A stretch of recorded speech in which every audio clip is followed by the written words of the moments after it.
নমস্কার বন্ধুরা, আপনারা দেখছেন ASM Bangla online YouTube channel. বন্ধুরা, নতুন বছরেই ডিএ নিয়ে বড় খবর। চলতি বছরের ফেব্রুয়ারি মাসে ডিএ মামলার যে শুনানি হওয়ার কথা, এই প্রসঙ্গে রাজ্য সরকারি কর্মচারী পরিষদের সভাপতি দেবাশিস শীল একটি গুরুত্বপূর্ণ আপডেট দিয়েছেন।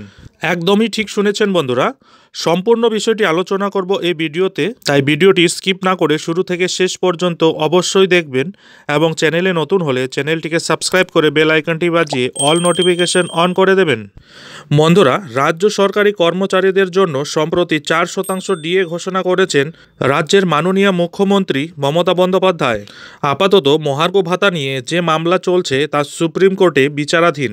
দীর্ঘদিন ধরে এই মামলার শুনানির তারিখ পিছিয়ে যাচ্ছে। যতই দিন যাচ্ছে ততই কেন্দ্র এবং রাজ্য সরকারের ডিএর ফারাকটা আরও বাড়ছে। ফলে প্রচণ্ডভাবে ক্ষুব্ধ হয়ে পড়েছেন সরকারি কর্মচারী এবং পেনশনাররা। দীর্ঘদিন ধরেই তাদের বকেয়া ডিএ থেকে তারা বঞ্চিত। বর্তমানে কেন্দ্র এবং রাজ্যের ডিএর ফারাকটা 36% পৌঁছেছে। ফলে সব থেকে অসুবিধায় পড়তে হচ্ছে অবসরপ্রাপ্ত সরকারি কর্মচারীদের। বাজারের দ্রব্যমূল্যের যে হারে বৃদ্ধি হচ্ছে তাতে হিমশিম খেতে হচ্ছে অবসরপ্রাপ্ত সরকারি কর্মচারীদের।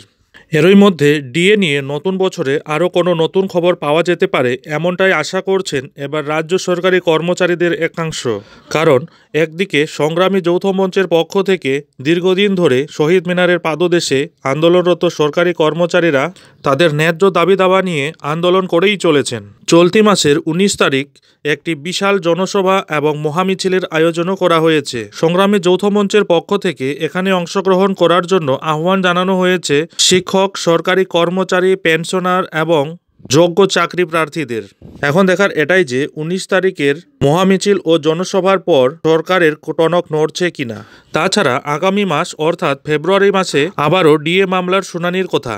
বন্ধুরা, এই প্রসঙ্গে রাজ্য সরকারি কর্মচারী পরিষদের সভাপতি দেবাশিস শীল বলেন, সুপ্রিম কোর্ট রাজ্যের এসএলপি খারিজ করে দিলে মামলাটি সুপ্রিম কোর্টে চলে আসবে।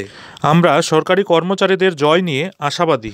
যাই হোক বন্ধুরা, এই ভিডিওটি এখন এখানেই শেষ করছি। ভিডিওটি ভালো লাগলে ভিডিওতে অতি অবশ্যই একটি লাইক দেবেন এবং বন্ধুদের মধ্যে শেয়ার করে দেবেন। এই ধরনের ডিএ সম্পর্কিত গুরুত্বপূর্ণ আপডেটগুলি সবার আগে পেতে অবশ্যই চ্যানেলে চোখ রাখবেন।